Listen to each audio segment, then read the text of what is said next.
Hello बच्चों, CBSE class 10 science का exam हो चुका है और सभी बच्चों के रिव्यू लेने के बाद एग्ज़ाम सेंटर के बाहर जो रेस्पॉन्सेस थी उसे देखते हुए मैं एक छोटी सी एक वीडियो बना रहा हूँ जिसमें हम डिस्कस करेंगे कि कैसा पेपर का लेवल था, क्या क्या उसमें जो है अभी भी डिफ़िकल्टी फील कर रहे हैं बच्चे और कैसा मतलब सभी का स्कोर रहा है। सबसे पहले बात करें पेपर का रिएक्शन। भाई पेपर में जैसे ही बच्चों ने पेपर देखा आई थिंक वो सभी खुश हो गए होंगे, जिन लोगों ने अभी तक लास्ट तक पढ़ाई की थी, लास्ट नाइट तक काफ़ी कुछ उन्हें वो देखने के लिए मिला जो हमने यहाँ ऑनलाइन डिस्कस किया था।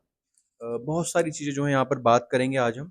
देखिए, सबसे पहले बात करें अगर तो जो लास्ट वीडियो में मैंने बताया था इम्पोर्टेंट क्वेश्चन कि ये आ रहा है और कि ये आएगा ही आएगा। एग्जैक्ट एग्जाम हॉल में आपको वो क्वेश्चन देखने के लिए मिला है जो कि हमारा 38 सेट बी में भी है। ऑलमोस्ट तीनों तीनों के तीनों सेट्स में ये क्वेश्चन हमें देखने के लिए मिला है। तो कैसे हम बोल सकते हैं कि मतलब पेपर में कुछ ऐसे अलग आया? बहुत सारी चीज़ें मतलब वही सब थी जो आपको पेपर से पहले समझाई गई थी। तो ये जितनी भी छोटी-मोटी देखिए, मान लीजिए एमसीक्यूज़ की अगर बात करें, तो एमसीक्यूज़ में भी 2-2 एमसीक्यूज़ में एक-एक तो कॉमन ही है लगभग सभी में। एक में प्रिज़्म का डाल दिया, एक में जो है हमारे पास एमीटर वोल्टमीटर का रख दिया, एक में थोड़ा हमारा क्या बोलते हैं करंट वाला रख दिया। तो ये इस तरीके से जो क्वेश्चन दिए हैं एमसीक्यू, बहुत आसान से एमसीक्यू रख दिए हैं। उसके अलावा जो सेट 1 में अगर मैं क्वेश्चन की बात करूँ, सबसे पहले अगर मैं क्वेश्चन की बात करूँ कि क्या क्वेश्चन पूछे गए, 2 नंबर में हमारा एक रिफ्रैक्शन, जिसको हम बोलें ऑप्टिकल डेंसर वाला क्वेश्चन आया था सेट 1 में। सेकंड वाले सेट में भी लगभग यही क्वेश्चन है और थर्ड वाले सेट में भी आप मान के चलिए बिल्कुल वही चीज़ें सारी आई हैं जो बताई थी एग्ज़ाम से पहले कि भाई ये करके जाइए। इसमें हमारे पास ग्लास स्लैब का ही क्वेश्चन, इसमें एंगल ऑफ इंसिडेंस वगैरह शो कर रे डायग्राम पूछा जा रहा है 2 नंबर में, कितना आसान था। आप मान के चलिए पेपर आपका रहा। स्कैटरिंग ऑफ लाइट दोनों तीनों सेट्स में मुझे देखने के लिए मिला। स्कैटरिंग ऑफ लाइट का 2 नंबर का क्वेश्चन और स्पेक्ट्रम, स्पेक्ट्रम बहुत आसान चीज़ है। देखिए स्पेक्ट्रम पूछा हमसे एग्जाम में कि स्पेक्ट्रम बता दीजिए कैसे होता है। तो आई थिंक इतना तो सब करके गए ही होंगे कि भाई रेनबो, स्पेक्ट्रम ये सब आप कर लो। तो पेपर का लेवल अगर बात करें तो बहुत ही ईज़ी टू मॉडरेट रहा है। सभी बच्चों ने अपना रिस्पॉन्स जब दिया तो मुझे आइडिया लग गया उसी से कि बहुत बढ़िया पेपर करके आए हैं। तो आप लोग ऐसे ही पढ़ते रहिए और जो भी आगे नेक्स्ट एग्ज़ाम है उसकी भी तैयारी करते रहिए ताकि आप उसमें भी अच्छा कर पाएँ। तो और जो क्वेश्चन ऐसे थे जैसे कि हमने बोला आइज़ ऑफ जो डिफेक्ट ऑफ आई था हमारा, तो वो तीनों सेट्स में हमें डिफेक्ट ऑफ आई के भरपूर क्वेश्चन देखने के लिए मिले हैं।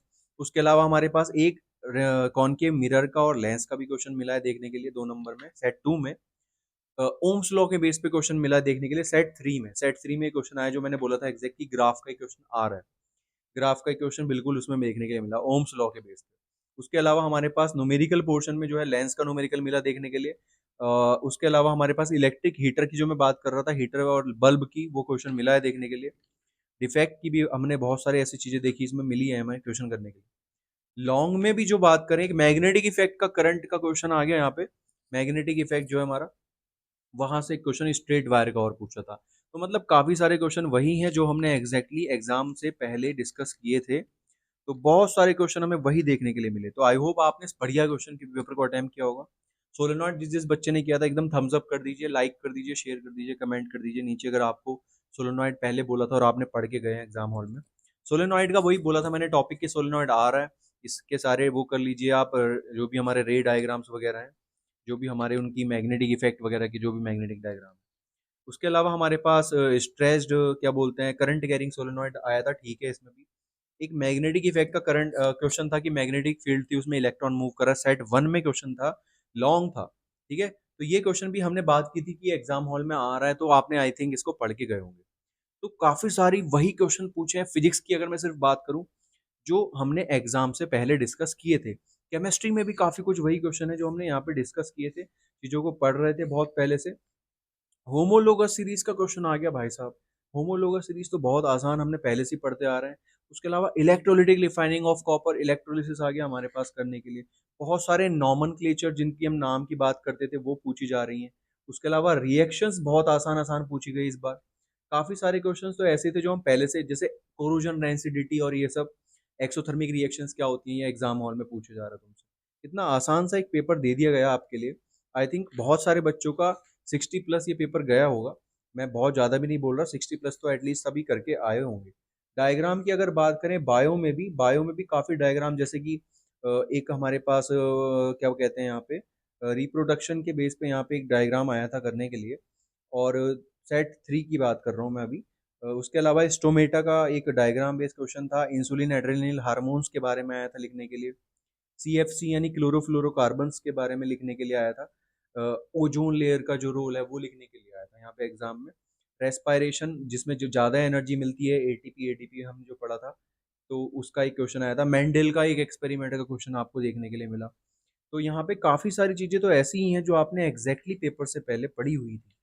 सेट 2 की अगर मैं बात करूँ तो केमिस्ट्री में भी काफ़ी सारे ऐसे क्वेश्चन थे जो आपने एज इट इज़ पहले से किए हुए थे। जैसे हमारे पास कुछ चीज़ें तो तीनों में ही लगभग सेम है। इलेक्ट्रोलिटिक रिफाइनिंग तीनों में कॉमन है।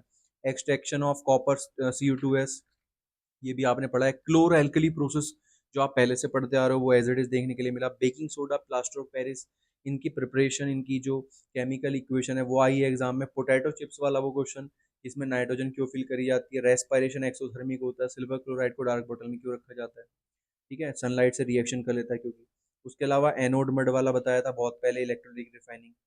तो ये हमारे पास काफ़ी सारे ऐसे क्वेश्चन थे केमिस्ट्री में जो आपको देखने के लिए मिले। बायो में भी यहाँ पे लगभग सेम सेम ही क्वेश्चन है जो उसमें आए थे सेट 3 में, सेट 2 में भी लगभग वही है।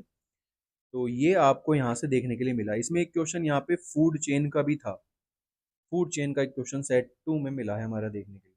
तो ये आपका पेपर मतलब ऐसे कहिए कि बहुत ही एक तरीके से मॉडरेट टू इजी लेवल कह सकते हैं जो आपको देखने के लिए मिला। सेट 1 में अगर हम केमिस्ट्री की बात करें तो केमिस्ट्री में भी लगभग सेम सेम ही क्वेश्चन है हमारे, कुछ ज़्यादा खास चेंज हमें देखने के लिए नहीं मिला है। न्यूमेरिकल और एक बैलेंसिंग इक्वेशन लगभग हर साल आ रहा है, बैलेंस आपने कर दिया होगा। बायो में बोले तो मेंडल, जाइलम, इस तरीके से क्वेश्चन कुछ देखने के लिए हमें मिले हैं। यहाँ पर हमारा रेस्पायरेशन में ज़्यादा सेम ही क्वेश्चन है लगभग। यहाँ पे हमारा आंसर आप कर दिया होगा आई थिंक आपने सभी ने। तो डायग्राम बेस्ड क्वेश्चन भी आए हैं हमारे। क्या बोलते हैं, हार्ट का एक पर्टिकुलर क्वेश्चन मिला है हमें देखने के लिए लगभग सभी में। तो ये हमारे कुछ वो क्वेश्चन थे चुनिंदा जो हम पहले से ही करते आ रहे हैं। तो पेपर आपको बहुत पहले से ही पढ़ाया जा रहा है, वही एज इट इज़ आपको एग्जाम में देखने को मिला। आई होप आपने बहुत अच्छे से पेपर को अटेम्प्ट किया होगा और 60-70 प्लस लेके गए होंगे, 75।